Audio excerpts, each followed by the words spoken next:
In this episode, we'll be learning about the bright side of failure and rejection from our guest, who is an educator, TEDx speaker, and author of a book entitled The Perfect Rejection Resume.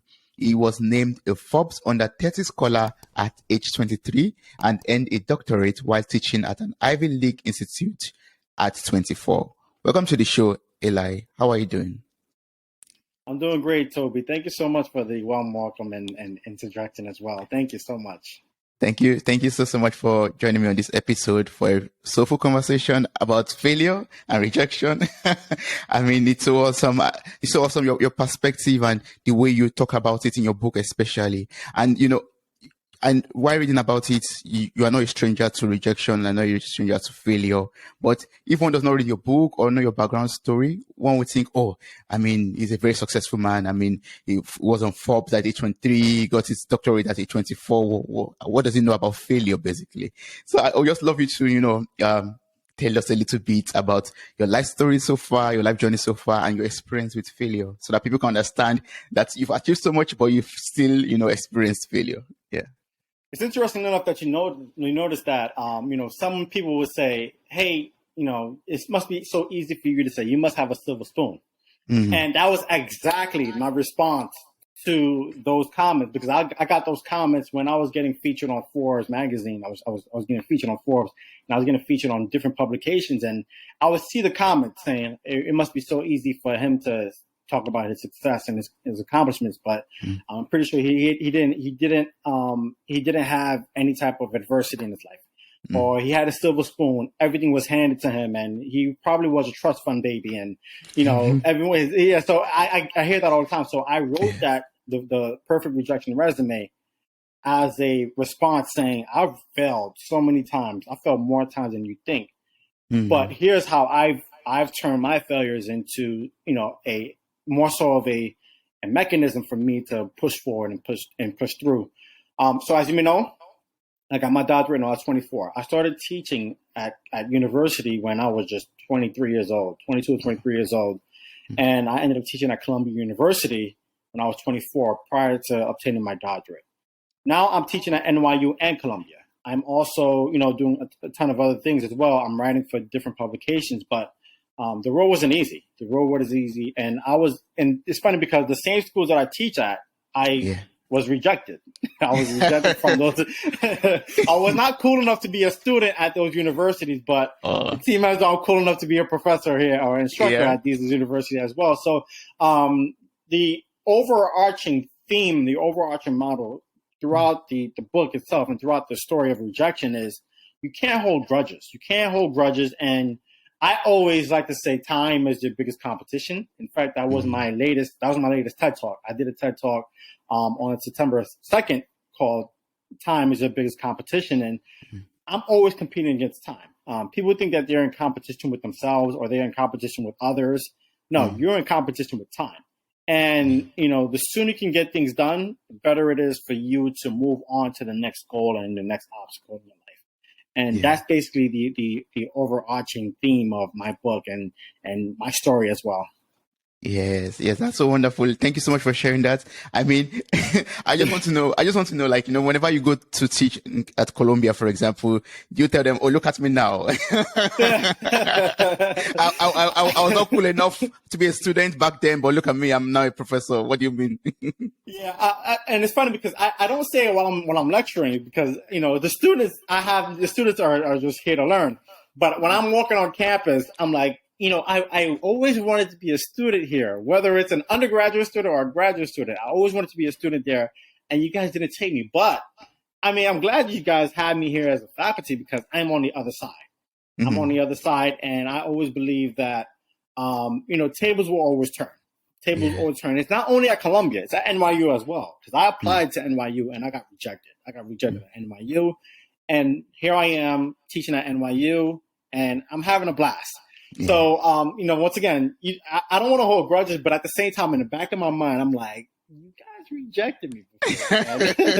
You guys, let's tread lightly here. You rejected me before in the past, but I don't wag the finger. But at the same time, I embrace that. I embrace the whole entire story, the failure to success story. I love it. I love the comeback story. And that's what Yes. everyone loved. Everyone loved that comeback story as well. Yes, and one thing I also love about this, I want to share so far, is that you're not holding any grudges, like you said. Like you don't want Yeah, to, no malice, no grudges, no, no bad energy there. You yeah. just you learned from it. It was a failure. You learned from it, and now you become successful. Yes, and you Yeah, move on. Yeah. yeah, you just move on, and don't. And what people, the reason why people like to, like, they put their failures under the rug, and they shove it under the rug. They don't like to talk about failure because it's a reminder to them, right? Mm. And in this talk, right, when we talk about this podcast, right, the theme of this podcast, the mirror talk, you're Yes. basically, when you look at your rejection, you're basically holding a mirror in front of you, saying you have failed, you are not perfect. Mm. Right? But That's it's true. okay. You're not perfect. But what you going to do about it? Are you going to sit Mm. here and reflect and say, man, I wasn't good enough to be at this institution or this organization. I didn't have my dream job, or I didn't have Mm. this opportunity. Mm. What am I going to do about it? Am I just going Yeah. to, I'm going to avoid talking about it? No, you have to talk about it. You have to share it. And Yes. that Yeah. way it's more so therapeutic as well. And at the Yeah. same time, look where you're at today. You're successful now. So you don't have to worry That's about the past. That's that's true. Yeah, yeah. Yeah. And it's good you're talking about, your failure also, and you also documented it in your book. Also, like you explained it all to us.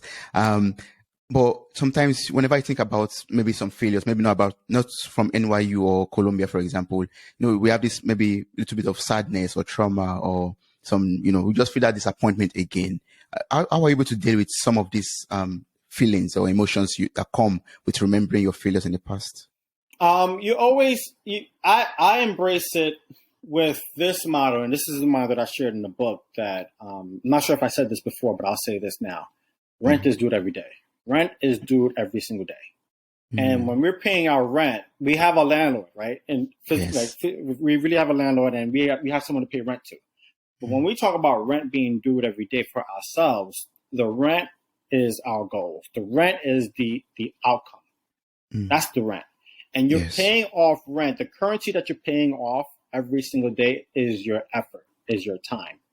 So there will be ups and downs, right? There will be ups and downs. And there will not be a straight, narrow path to your success. So when you feel down a little bit, you don't feel like some days you don't feel like waking up, and doing what you have to do. But just realize at the back of your mind that if you put forth the effort, that's the most you can do. Just take care of what you can take care of, right? And whatever you can't, if you can't control everything, it's totally fine. Just take care of what you can control, and you can control your attitude.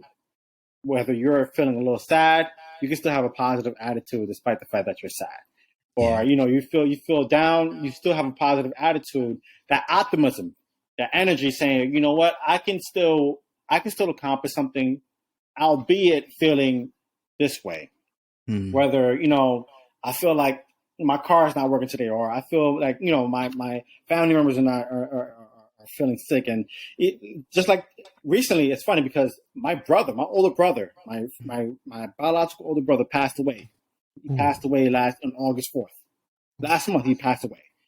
And it's like, wow, like it's hard for me to get over that. But at the same time, I always remind myself that every single day, okay, you know what? My brother passed. There's nothing much I can do. All I can do is just have this positive attitude, even if I feel sad sometimes, and it's I don't feel like I can do it. I have this positive attitude, and I can push forward. That's Oh, basically how I can get over it. yeah. I'm so sorry for your loss. I'm so sorry about that. No problem. Yeah, I'm so sorry. And I appreciate the condolences, but at the same time, what can we do? I can't just sit in the corner all day. I can't just cancel everything that I have planned. I can't cancel the TED Talks. I can't cancel the lectures or my semester. I can't cancel the work that I have to do every single day. Life goes on, and I deal with it every single day. I think about my brother all the time, but at the same time, I can't just stop everything I'm doing. I have to push forward. Yeah. Oh, that's good. You're a very strong person. That's good. Thank you. Yeah. Thank you. Yeah.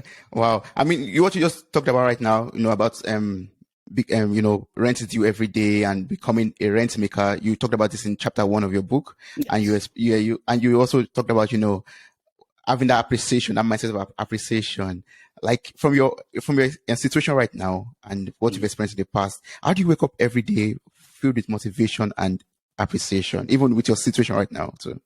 I always have things to do. I always try to stay productive. Always try to stay productive. So every single day, from Sunday to Sunday, I have something to do. I have, whether it's preparing for something, whether it's preparing for a conference, whether it's speaking to you. I try to be overbooked because I was overlooked in the past. They overlooked me in the past. Now I'm overbooked to the point where every single day I'm doing something. Every single day I have to stay productive. So I wake up 5 a.m. in the morning. I go to sleep around midnight, 11 o'clock, midnight. So that way, right in between then, I'm working. There's no 9 to 5. There's no such thing as a 9 to 5 in my case, because from the moment that I wake up until the moment that I lay my eyes to rest, I am working. I am working, and not only working for myself, but working to provide an impact to others, motivating others, and having that influence that's saying that will tell you, okay, you know what? You may not be good today, but you will be good one day. Yeah. You are good today for what you got going on, but you will be good for your goals one day. And if you work towards it, then you'll be fine. And once again, it goes back to that notion that rent is due every single day. Time is your biggest competition. Yeah. Don't focus on yourself. And I always tell people all the time, when people say this all the time, I'm in competition with myself. I'm competing against myself. And I like to disagree, because you're only in competition with yourself when no one is watching. When no one is watching, when you're practicing, that's the only time that you're competing against yourself, because you're trying to become better than you were yesterday. You're trying to be the best version of yourself. But when it really matters, and when you set a deadline to something, you are in competition against time. Yes. That's that. And how can we win this competition against time? Like, now you said it, and I think, to my understanding, I believe that we have to do things in order to be effective, to ensure that we achieve our goals with time, basically with the limited time that we have. But how can we? Are there like some tools, some strategies that we can, put into place in order to win this competition against time? So the number one, I think the most common thing that we need to do, a first step, is setting a deadline. Once you set the deadline, you have that contract. You sign a binding contract between you and your goals. Now, the deadline that you place, whether it's a week from now, whether it's a month from now, where if you're trying to become a millionaire within a year, there is a deadline that you have to put in place. And you also have to have different tools and strategies that must work in order for you to get to that point. But here's the thing here. Once you set that deadline and you're in competition, there are some days while you're competing, you're going to win some, you're going to lose some. Going back to the original question of how do you get over the bad moments, or the bumps and bruises. You will get that. In that competition, when you're fighting, you will get punched in the face, you will get bruised up. But it doesn't mean that you have to continue to fight on. As you are setting a deadline, right? Two things can happen. Either you will actually have that clutch factor where you're clutching. Let's say you're playing a game, and when you're in that clutch moment, that's when the Yerkes-Dodson law comes into effect, where we operate at our best performance when we are at a moderate state of arousal. And we can't be too stressful, but at the same time, we can't be too lackadaisical. We have to be right in between. Yeah. And as you're competing, as you're setting goals, setting small goals to get to that bigger milestone. And with that small goals, it's like, okay, you have a plan to do something huge in November or in December. But starting today, we're gonna have a deadline. Next week, I plan on doing 2 TED Talks, or I plan on doing 2 conference events, or I plan on talking to 20 people. The next week, I plan on creating a slide deck or doing something productive. I plan on creating some content on social media to increase my brand. I plan on talking to a few public relation people, trying to do something productive to get to that huge goal at the end of the year, or at the end of the deadline. That's how you productively and proactively attack your goals and win your competition against time in overall. Yeah, so setting those deadlines, little milestones. Yeah, that's very Yeah. important. Yeah. But this one is asking you, Alliance, saying, okay, you're talking about setting goals, you're saying about deadlines, but I've, experienced so much failure in the past, so much rejection in the past. I don't even know what my purpose in life is anymore. How can we establish our purpose in life? Because I know that's the first step in chapter 1 or so we talk about, but Yeah. yeah. So, as far as establishing a purpose, you have a story. Mm. Your story will cultivate a purpose. So you said, if anyone's saying, man, it's so nice to hear all of the optimism and all of the positive talk. Yeah, it's great, but I haven't been lucky in the past. Mm. Lately, I've been going through it. Mm-hmm. That's your beginning. That's where you have to talk about it. That's it. Yeah. That's your pivot. That's your turning point. Just knowing that you've been through a lot, you have a story. Mm. From that story, you can inspire others. The first thing you have to do is talk about it. When you feel embarrassed, right? And this is another chapter that I have in the book. Pride is the devil. Shame is your angel. Yeah. So when I say pride is the devil, when we feel prideful, we feel proud of ourselves. We're too good to talk to people, right? We don't have to talk about anyone. I'm an influencer. I have over $1 million in the bank. I have millions of followers on social media. Who am I to?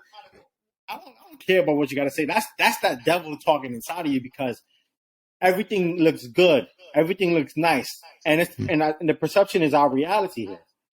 But deep down inside, what's real is you've gone through a lot. You have failed more times than you have succeeded. That's your beginning point. That's your point. And all you need is that first step. All you need for the first step is trying something new, trying something different. Once you try something, you build that momentum. The momentum will continue to build, and at the same time, you will have this domino effect of successive issues where you're on the road, you're on fire. Yeah. Now you feel like you're on top of the world, but that beginning part is that story. That we need that story to cultivate that purpose, and that's how we can get that momentum going. Yes. From your explanation right now, I'm already getting the meaning of the get it done mentality. Like that's what you're describing right now. Yeah, just get it done. I mean, it's okay. You failed. You failed, right? And the thing is, it's funny because when I hear about people that failed, I tell people all the time, you would not be talking to me. For you, in your case, Toby, you would not be talking to me if I didn't go through failure as well. I have a book that came out recently, and it's like it talks about each and every time I failed. If I didn't fail, I would not have a story to tell. Share your story. Share your story. This is why we have social media, to connect with others, and it's an internetwork. We have to share our stories with others. You never know who's going through the same thing that you're going through. And that's your beginning. That's your start. Yes. And from there, we get our purpose in life too, and, shape it, form it in a way and run with it also. Yes, exactly. You can create your, you don't always have to create a purpose through your success. When people have a purpose because they failed too many times, or they failed so many times that now they can learn from their mistakes. And on top of that, they can share some insights from what they've learned and their lessons. Yeah. You can't treat all of your losses as a big loss, despite the fact that you tried and you were not successful. Yeah, granted. Yeah, I know it sucks, but it's okay. The first thing that you've done, you've accomplished more than you thought you did, because you tried. Yes. Most people won't try. When people have a fear of failure, people feel failure because they're afraid of that embarrassment and that shame, but they don't want to try it. So when they laugh at your pain, they laugh at your mishaps and your missteps. They're laughing, but at the same time, once you ask them, why don't you try it? I want to learn from you. Why don't you try? They won't try. They go, they'll laugh, but they don't want to say anything. They don't want to try because they will fail too. Yes, so, that's true. That's the beginning, is just sharing your story, because no one can share your story but you.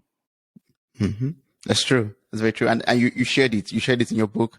I think when you're talking, new titles was coming in my head, like, going from being overlooked to overbooked or something like that. Nice. You hear it too, because it makes sense. It makes sense from overlooked to overbooked.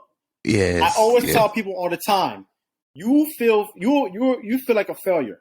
Great. No one is talking about you. Great. That's you feel that today. But one day you will hear from these people again. You will hear from these people again in a positive way, because they will turn back around and say, congratulations, I'm so proud of you. Yes. Even if you don't believe them saying, I always knew you had this, right? You don't believe it. But at the same time, you take it all in, you internalize it, and you tell yourself, I believe it. That's all that matters. Yes. You may think that I had what it takes all along, but I don't believe you because you rejected me in the past. But I believed in myself, and I appreciate you for saying that you believed in me. But it starts within yourself. Yes, it starts within yourself. You have to believe in yourself first, actually. Yes. Yep. But I mean, I've had similar experiences before, especially with this podcast as an example. Like we recently became 2 years, and some months ago. Oh, thank you so much. No problem. And some people that are close to me told me, I didn't believe you go this far. Like, I was like, exactly. Okay. Yeah. And it's okay. That's all right. It's okay. You didn't, people don't believe that, but you believe it, Toby. You believe that you can get this far. And on top of that, the sky's the limit. And the sky, and you have to go beyond the sky, beyond the atmosphere. Like the whole entire universe is yours for the taking. Yes. And I always say this, and I said this in the book. If you believe that it is possible to accomplish something that was supposed to be impossible, then it is also possible that nothing is impossible. That's true. Nothing is impossible. Nothing's impossible. At the end of the day, you just have to go and continue to move on and push through. Yes, keep on breaking glass ceilings and just keep on going higher. Yes. Exactly. And I'd love to go back to the title of your book. We're not changing the title yet to overlooked, so being overbooked. We are sticking with the perfect rejection resume. So how would you define this? How would you define a rejection resume? How is a perfect resume like? Yeah. Great question. So rejection resume. Let's start with the resume. We all know what a traditional resume looks like, right? A traditional resume that outlines our success and it outlines our accomplishments and our achievements that we have accumulated through education, through experience, work experience, our skills. It lets people know, whether they're recruiters or people in general. It lets people know about your story in a positive light. That's what a traditional resume is all about. A rejection resume is the complete opposite. Rejection resume is a document that outlines our failures and our rejections throughout the years.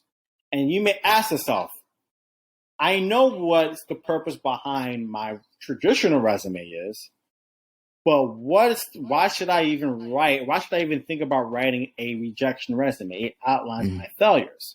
Yes. I would say this, that rejection resume is not perfect. It's an imperfect document, but it's perfectly shaped your story. It's the reason why you have accomplished everything in your traditional resume. It's the complete opposite.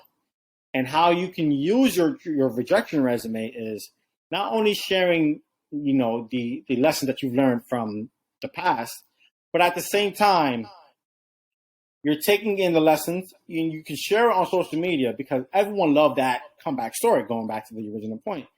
Everyone loved that comeback story. If you were to share your traditional resume, and I always tell people this, try this experiment. Try an experiment. Share your traditional resume. See how much impressions you get from sharing your traditional resume. And try sharing your rejection resume that outlines all of your failures. Whether you dropped out of school, whether you failed classes while you were in school, whether you didn't get your dream job at a great tech company or a great bank, or you filed bankruptcy, you've gone through so much. Share that resume. Share that resume on LinkedIn. Share that resume on Facebook or Instagram, on Twitter. You'll see the difference in impression. I'm pretty sure you would get much more impressions from your failure, your rejection resume, in comparison to your traditional resume, because people gravitate towards that comeback story, that story of failures. They think, man, I thought everything was so easy about what you've done. Everything came so easy, but we didn't realize the trials and tribulations that you have to endure in order for you to get to that point. I tell people all the time, even the listeners that are listening to this episode here, try sharing your resume, your traditional resume. Sharing your accomplishment is one thing, but once you share the rejection resume, the resume of failure, you realize it's a huge difference of people that are going to gravitate towards that story compared to the story of accomplishment. Yes, I believe that's very true because it will help people to feel, relatable to it. Like, oh yeah, Eli has experienced this also. Or I never knew that, he has gone through this also. That means it also gives them hope, basically. Like, yes, for him to have gone through this and become this, that means I have hope. I have the possibility to also achieve great things too. Yeah, Also, if you can do it, Toby, I can do it as well. I'm trying to accomplish what you've accomplished already. And if you can do it, then I think it's possible that I can do it as well. And, I'm looking at the rejection resume and I feel like, man, it's demoralizing to hear that you've got rejected at this university. But wow, if you got rejected here and you still accomplished what you've accomplished today, then I feel optimistic that I can do well in the future as well. That's true. Wow. Yeah. Wow. And one question I had is off this topic, but it's still in your book. While going through the book, I saw that you have interludes in between each chapter. Yes. And I wanted to know what was the inspiration behind the interludes? Like I was sending you some poems and some things, some write-ups there. So, so the interludes, and that was actually an interesting part. The interludes, it features other people. It doesn't feature me. It featured other people that I felt that were influencers as well. So it featured Dr. Janice Gassam, who also wrote the foreword to the book as well. And the interludes there, it basically serves as a reminder. It's a random reminder that, it's okay. I think in the interludes I have disclosures. I have the dark horse. I have different poems that remind you that it's okay to fail. That's the story. And I think I want it to be random and not only share within the interludes, like the poems and everything, but share other people's resumes as well, the rejection resumes. Like there are rejection resumes of Dr. Lee and Dr. Janice Gassam and Darren Roberts, I think he is the originator of the term rejection resume. So I spoke to him and he shared his rejection resume, but I wanted to expound on that and share his story. He's the one that provided the initial point. I didn't create the term; he did. So whenever I came, I'm basically expanding on that, and I'm sharing other people's rejection resumes as a point of reference. It's a proof of concept that states that these people accomplished. Rashawn Lambert, he's currently the senior vice president at Forbes. He cultivated and founded the Forbes the Culture platform. And it's a platform for diversity and inclusion as well. And he's gone through so much. He failed in the past. And there's so many people that you can think of that are great, even the greatest influencers in the world that you can think of wherever you are.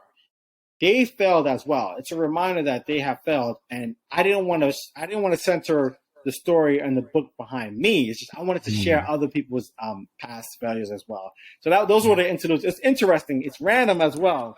But it provides, it bridged the gap between not only the chapters, but it bridged the gap between the overarching story. Yes, I loved it so much because it's basically for me, it was very creative and it gives you like a little bit of break from your story into another person's life. Then next chapter continues like, It's random, but I think more authors should adapt the interludes, small interludes or short breaks in between, so that way it takes the thought off of like the story. Because talking about failure, I'm pretty sure if we talk about failure, it gets dark.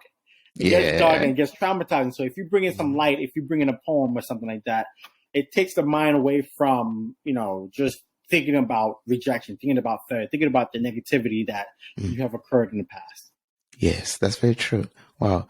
So for listeners out there who are already keyed in and they're like, okay, trying to prepare their rejection resumes right now, can you give us a guide on how to, create a rejection resume that will guide us to build a tailor-made, successful career or wonderful career that we want? Yeah.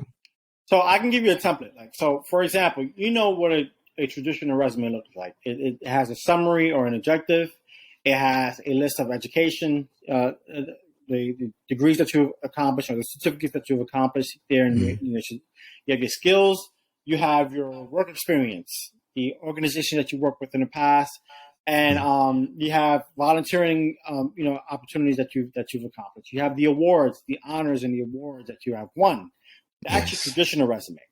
What a rejection resume looks like, it's the same outline.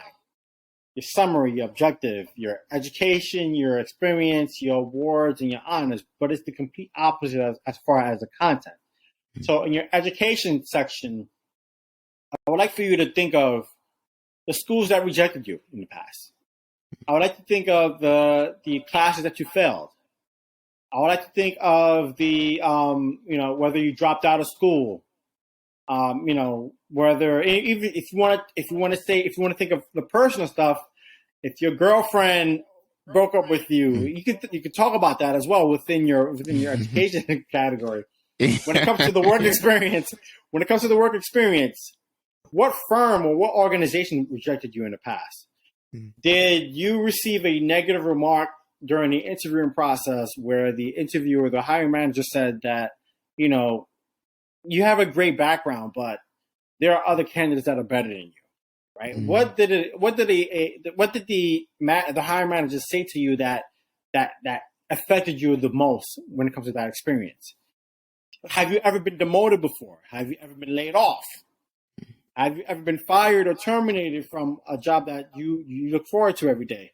That's the negative aspect. Have you lost a major sponsor or a major deal? Have a major deal fell through, or did you experience any failure at work? When it comes to the awards, the honors and awards, which organizations rejected you? I'm pretty sure there are scholarships that we always wanted to look forward to getting, but we didn't get them. We get those rejection resumes. What were they? What were the organization that rejected you? So those are different things or different items that you can put within your rejection resume, and it creates that story. It creates that story that also says, you know what, I've accomplished so much, but let me remind you guys that I came a long way. Yes. And the question that's popping in my head right now is, can we allow our bosses or the HR personnel to see our rejection resume? I get that question all the time.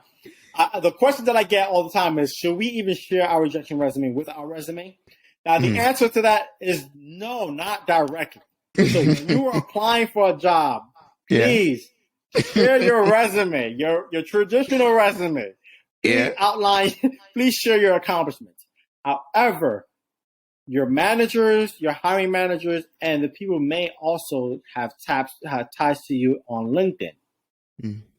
On LinkedIn, on social media platforms. If you decide to share it, I always encourage people, share your rejection resume on LinkedIn. So your hiring manager may not see your rejection resume through the application queue. They may see your traditional resume, but they may look on LinkedIn and you may go viral because you shared your your rejection resume. But you share your rejection resume, you go viral, and the hiring manager may say, "Oh wow, so you've accomplished so much on this side. You shared that story, but I didn't know you failed so many times to get here." It may give that good impression to the hiring manager, but not only saying that you have a good impression, but you have a good social media presence. You're marketable. Yes, it shows that you're marketable. You have a brand, so it may also give the hiring managers and also an additional look, saying, okay, you know what, you're not only skillful, and you not only have what it takes to be in this organization, but you have something about you that's marketable. You have a brand, which can also help our organization as well. So to answer your question, you don't have to share it directly with the hiring managers, but you can share it indirectly because you're sharing it on LinkedIn and it's public. And they may go viral one day, and they may see it one day, and they may be inspired to share their story as well.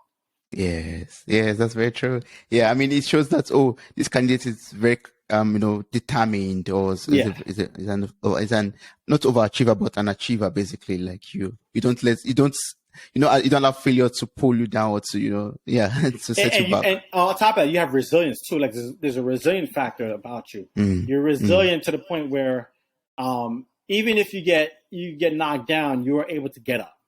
You're able to get up, even if you got knocked down, even if you got a punch in the face, you can take a punch and you can still fight back, and you still have the endurance to fight back. And it also brings up a charisma about you. You're charismatic. And, we get that, when we interview for a job, and they ask you, can you tell me a time when you've experienced any type of, adversity in your job? That rejection resume answers that question. You already have something to focus on. You already have that answer. Or can you share some strength and weaknesses? The strength can be your traditional resume, but your weaknesses can be cultivated from your rejection resume as well. So not only can the rejection resume can be good for your brand, but you can also answer some of the questions that hiring managers may ask you in the future, if they are interested in the overall story of you as a candidate. Yes, yeah. I love the fact that we're talking about, applying for jobs and, preparing our resumes and also our rejection resumes too. Because a chapter of your book talks about our dream job also. Yeah. So can you tell us what a dream job means to you, and why is it that it's always difficult for us to get our dream job, and it's always very, dreamy? You may not, Toby, to be honest, you may not like to answer this question. So I understand how people have dream jobs and dream occupations, right? I understand it. But I truly believe that dream job is a myth. It's a myth. And you may ask, why is it a myth? Why? Yes. Because your dreams are constantly changing. 5 years ago, you may have a dream job or you may have a dream aspirations, but now you may have something different that is considered to be a dream. Your dream is constantly a moving target. Perfection, and that's why I also believe that perfection is a myth. When we think of dream, we think of something that's so perfect, something that's utopic, or something that has no faults. But perfection is a myth. We're taught that we need to have a 4.0 GPA so we can get that good grade, and we can graduate and have this dream job and a high paying job. And it's unrealistic because we're constantly improving on our dreams. We constantly have new dreams and new goals and new objectives. 5 years ago is not today. 10 years ago is not today. And today is not tomorrow as well. So what we think of as today as our dream job, it may not be the same dream job that we have tomorrow. So I believe that dream job is a myth.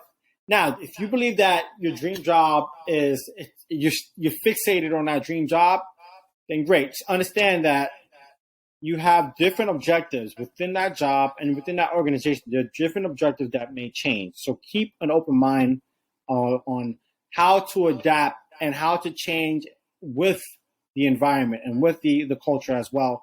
But I truly believe that dream jobs, it's a myth.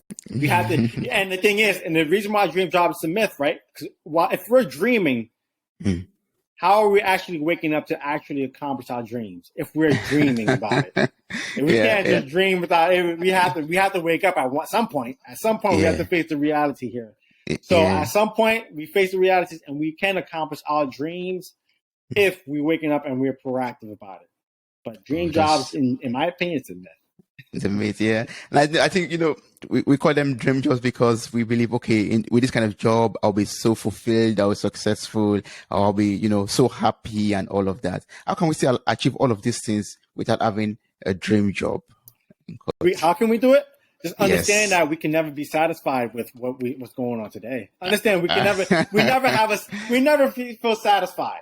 Toby, when you reach that 2-year milestone for your podcast, were you satisfied and you say, man, I accomplished my dreams, man. We reached 2 million, 2 years. We're happy. I'm just going to sit back and relax. Was that your impression? No. You have more. So more to do, yes. You have more to do. So that dream, the original dream that you had, it's no longer existing because you have more opportunities. You have more goals and more objectives. And it goes back to the notion that every single day you have to accomplish something, right? Every single day rent is due. I don't consider dreaming about paying rent, but that's how you proactively accomplish our goals. And the thing is, we can accomplish your dream job if you're not focused on getting that dream job. There's some things that, when when you least expect it, that's when it happens. Mm. If you have a dream job, you have an expectation for yourself. And you will not be satisfied unless you accomplish that. So if you don't think about something and it happens all of a sudden, you say, oh, wow, I always wanted to do that, but I never got the chance to get it, but I'm so happy I got this opportunity. That's also a calling where you do not focus on your dreams, but you're focused on the opportunity. Now, there is such thing as a dream opportunity rather than a dream job. Opportunity is much different than a dream job itself. I thought Columbia University was my dream school. That was my dream school. I always say, you know, back when I graduated in high school, my dream school would be to attend Columbia University. That didn't happen. So that dream school, that dream job, or that dream institution that I thought that I was worthy to attend, it didn't happen. However, 5 to 6 years later, when I get that call saying, hey, we have an opportunity for you to teach at Columbia University, I snapped on that opportunity. I took that opportunity. Now, Columbia University, and by the way, all of your opinions are my own. So if the Columbia students are listening to this conversation, or even the NYU students, just know this is me speaking on behalf of me. So when I would like to make that disclaimer before I even continue here. But when I noticed that, you know, being at Columbia University as a student, that was my dream. But I never had Columbia University as an organization, as a dream job or a dream organization. I only had Columbia University as a dream school to attend and graduated from. So that, once again, that dream of achieving that school, it's a myth. It's a myth because the opportunity is what matters. That's what we strive for. You may have you know, aspirations to accomplish or to become a software engineer at, let's say, Facebook. That's your dream job, right? The dream job is to become a software engineer at Facebook. But you may have another opportunity to become a software engineer at Instagram, which is a part of Facebook. Yes. Technically speaking, that dream job of Facebook it didn't realize, but you're working for an organization that's affiliated with Facebook as well. Facebook, yes. So that's, you know, it's that myth of accomplishing your dream job or obtaining that dream job. It's a myth, but at the same time, there is no such thing as a myth as far as your dream opportunity. Opportunity. Wow. Thanks for that clarification. I mean, it's just a different perspective to it, and it's very valid. Yes, it is. Yeah. Wow. Eli, if you could reflect back, like look back at your experience as a college student and as a professional that you are right now also, what would you say are the most valuable lessons that you've learned from the failures you've experienced and from the rejections in the past? The most valuable experience, the most valuable lesson that I learned is that it may not be your fault, but you have to put blame on yourself. Why? So there are some things that you can't control. Some things, once again, it goes back to the original notion. You can't control some things, and it's not your fault. It's not your fault that you didn't obtain your internship opportunity at your dream organization. Yes. Or you failed classes because you showed up late and you didn't study, and because you had some things going on that's personal. Those things, it's not your fault, but you must place the blame on yourself, because if you are successful, I'm pretty sure you would like to take credit for your success, and you like to share your success with others. But if you fail, who's going to blame? Are you going to blame others, or are you going to blame yourself? I think you should blame yourself, because you didn't get the job done, despite the fact that it was not your fault that you didn't get it done. But you have to place full accountability on yourself, because it's you at the end of the day that have to get it done.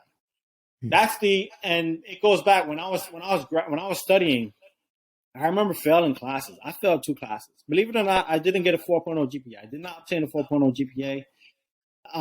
I was facing academic probation after my second year of my undergraduate studies. And in order for me to actually get out of that situation, I remember my advisor telling me that the only way you can get out of here is you should graduate next year. Oh, okay. You are behind. Imagine being behind 2 full years, and you're being told that you need to get out of here by next year in order for you to graduate. Because that's impossible. Yeah, what you think is impossible, but I ended up taking 10 classes in one semester. Ooh, that's like that's like a year in one semester. yeah. And the following semester, I took 24 classes. So I ended up accomplishing that because I was told, look, it's either you're going to get out of here and graduate early, or you're not going to get out of here. You're going to kick you out of the institution. But it was not my fault. It was not my fault that I failed those classes. I was going through a lot back then. It was not my fault, but I had to place the blame on myself. And placing the blame, that's the original start. So I know I'll blame myself, but I am not going to blame myself for me to fail out of the institution. I need to get out of here with the degree in my hand, and that's basically it. That's my lesson here. The lesson here is that it may not be your fault, but you have to place the blame on yourself. So if I'm understanding you rightly, if I put the blame on myself, it's going to give me that push, that fight. It's going to start that fire in me, to do what I have to do in order to get out of that situation. Yeah, of course. Yeah, you're gonna. Yeah, if you place the blame on yourself, now no one is placing the blame on you. It's not important if everyone is blaming you, and it is to a certain degree. But once you realize that you need to blame yourself for your failures, not anyone else. You're blaming yourself for your failures. It may not be your fault that you failed, but you're placing the blame on yourself. You realize, okay, you know what? Now it's game time. It's game time. Now I need to perform at the best of my abilities because I don't want to keep blaming myself for losing. Yes, that's true. So that's the thing. Yeah. So it's just a different mindset. It's a different perspective that we have to adapt to. So that way, we can push forward and realize that not only that. That's one lesson to learn, but also understanding that direction is much more important than speed. Direction is much more important than speed in the sense that people always strive to be the first person or the youngest person to do this or the first person to become that. That's cool. That's great. But you have to realize that direction to get to that point is much more important than rushing to get to that point. Because people tend to rush and they tend to run fast and they're running in the wrong direction. And that's not, it's counterproductive. So understanding that, direction is much more important than speed, then you can increase your velocity. And in physics, velocity have a direction vector attached to it as well. So understanding that direction is much more important than speed, and the fact that you can place blame on yourself, despite the fact that it's not your fault. Yeah. Those are the two lessons that you have to understand in order for you to prepare yourself to success and overcome failure. I love that so much. Like direction over speed. Like get your directions first, then accelerate. Then you can accelerate. Yeah, exactly. Yeah. And also you put the blame on yourself because you are the captain of your ship, basically. Exactly. And anything that goes wrong is on you. Yeah. It's on you because if everything that goes right, I'm pretty sure you would want to feel proud of yourself. I'm proud because everything went right and I'm happy because I did it. But if you didn't do it and you failed, you also have to place the blame on yourself to say, man, I didn't do it and it's okay. I need to refocus and recalibrate my steps so that way I can accomplish the success that I deserve. Yes. Of course. I mean, it sounds a bit strict, but it is very necessary for us to move forward in life. Yeah, that's true. I agree. Yeah. And how do you draw inspiration and motivation from failure? Like something as dark as this, as rejection. How do you then draw inspiration from that to become much more successful in life and better? Just understanding that, you tend to hear people all the time, especially like Michael Jordan. How he missed so many times, before he became the Michael Jordan that he is today.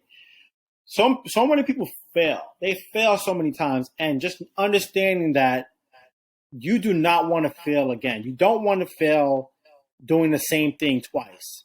You have to learn your lesson because they say this term, right? Like if you're insane, you're expecting the same results. Trying to do the same thing over and over again. And that's insanity. But here, just understanding that I failed. I don't want to experience this form of failure again. I need to get on the grind and get the ball rolling, so that way I don't experience that failure. And understand and embracing it too, embracing the losses, embracing the fact that you were not successful. In social media, I'm pretty sure if you refresh anything on your Instagram feed, you will see the filters, the cars, the filters, the all of the beautiful stuff that you see, and the positive. Even if you look at my Instagram feed, you'll see the TED Talks and all of the business publications and everything here. You see the positive. Yeah. But my IG story, my Instagram story, you see all the progress, all the negative. You see why I became who I am today. But understanding that that's a part of your story. Understanding this is a part of your story, and that's the only way you can overcome. That's the only way you can say, you know what, I'm going to embrace failure. I'm going to embrace this part, and I will not fail again. And despite that, I'm telling myself I will not fail again. I know that I'm going to fail.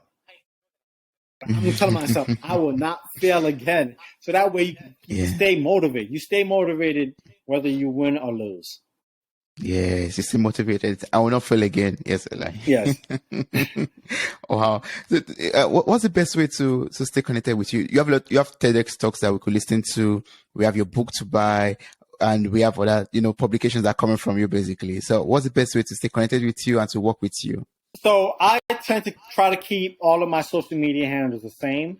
So whether it's Instagram, whether it's Twitter, Instagram, it's Dr. Eli Joseph with no periods or no underscores. It's DrEli Joseph. That's for Instagram and Twitter. You can also connect with me on LinkedIn, Eli Joseph, Eli Joseph. And it's the same for all the platforms, whether it's Clubhouse, TikTok, all of it. It's the same thing. DrEli Joseph. And as far as the book goes, it's available on Amazon. It's also available on Barnes and Nobles and all the places that you get books as well. So that's how you can get in contact with me. And if you want, my website is the same thing as well. www.drelijoseph, DrEli Joseph. It's the same thing. So I try to keep everything the same. Oh, that's awesome. That makes it easy for us to navigate and to find you, Eli. Yes, exactly. Yeah. Yes. Well, I really appreciate this conversation. Thank you so much. I learned so much from you. I could go on for the next 1 hour or ask more questions, but I will encourage everyone to get the book, and I'll place all of this links to your social media, to your website in the show notes of this episode. On your website also, there are information about, the book and your TEDx talks also, which are very, very important for us to watch. Also, I'll place all of this link in show notes, and I encourage everyone to listen to them, get the book, and, connect with you, Eli. Thank you so much. Thank you so much. I appreciate this conversation, Toby. Thank you. I really appreciate it. It was awesome. Yep. Yeah.